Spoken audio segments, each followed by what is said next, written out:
Pas de manière égale pour l'hémisphère nord et l'hémisphère sud, mais c'est quand même un changement assez radical de société qui nous attend. Je vais vous faire la vraie courbe. Donc pourquoi il s'est trompé de 8 ans? Parce que King Hubert ne pouvait pas prévoir deux choses, que sont le pic pétrolier de 1973 et le pic pétrolier de 1979. Il craque. Ces pics pétroliers ont contraint les pays riches, notamment, à faire des économies d'énergie. Donc les plus anciens dans l'assistance connaissent peut-être la chasse au gaspillage. Ça s'appelait comme ça dans les années 80. Il donnait naissance à une grande campagne de pub de l'État français, dont le slogan, vous le connaissez tous, qui est « En France, on n'a pas de pétrole, on a des îles ». Ben, je vais vous montrer ce soir que c'est plutôt faux.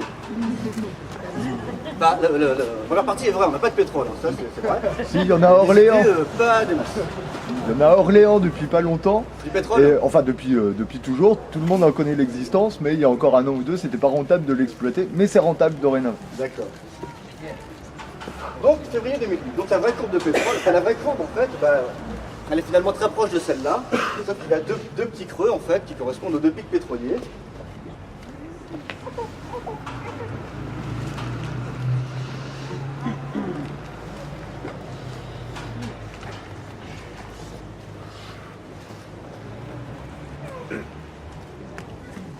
Ça donne ça.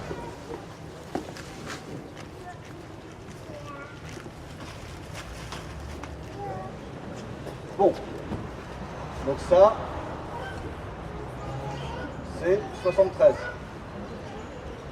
Ça, c'est 79. Et donc là, on serait en 2008. Ce qui signifie que la courbe de production du pétrole devrait faire ça.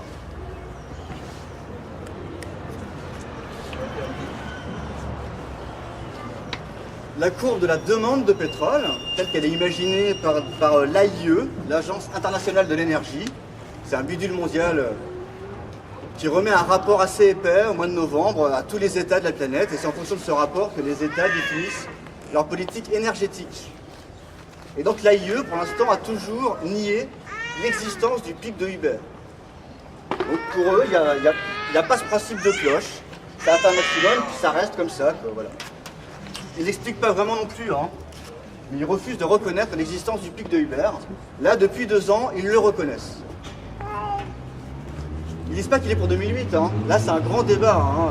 Certains l'annoncent en 2020, 2030, mais ils ont du mal à aller au-delà, parce que de toute façon, ils sont obligés de dire qu'on n'aura plus de pétrole du tout dans 30 ans. Donc, pour ceux qui parlent du pic, ils sont bien obligés de le mettre bien avant 30 ans. Hein. De toute façon, c'est très proche. Donc la courbe de la demande, elle fait plutôt ça. Évidemment.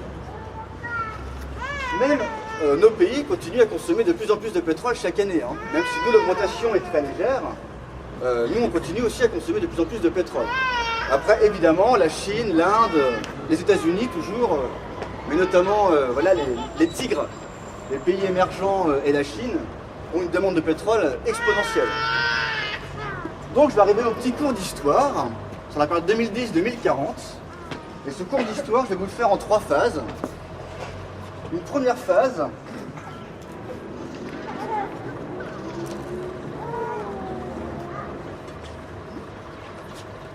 qui sera le tout début décalage entre l'offre et la demande, si vous voulez.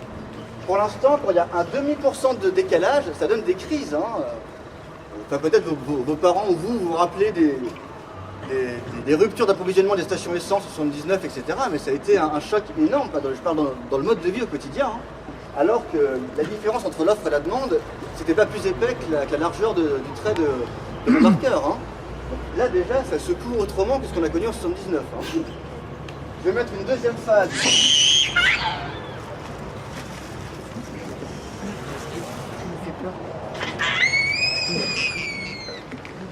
Une deuxième phase par ici.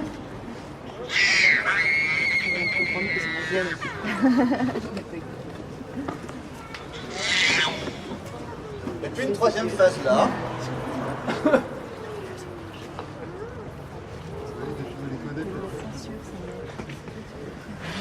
Il y aura en fait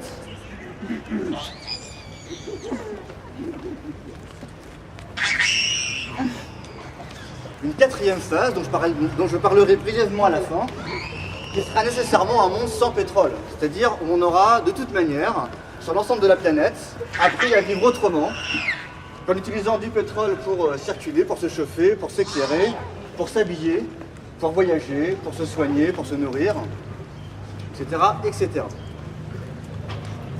Bon. À la fin, il y aura des bonnes nouvelles et tout ça. Hein. On va voir comment on peut faire pour agir dessus, comment s'en sortir. Si je vous dis que le premier impact dans cette première phase, ce sera l'augmentation du prix de l'essence, ça ne va pas vous choquer.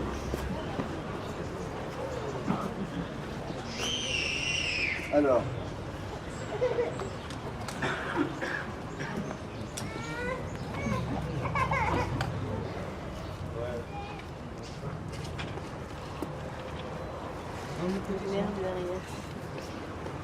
Bon. Il y a un an, quand je parlais à peu près de l'ensemble de ce truc-là à des gens, je n'osais pas beaucoup dépasser ce stade-là, parce que dès le deuxième stade, on prenait pour un fou, vous voyez, un prophète de l'apocalypse. Hein. Vous annoncez un chômage de masse dans l'automobile. Ah mais c'est trop lent. Nous ne vivons pas, je ne crois pas, les premières heures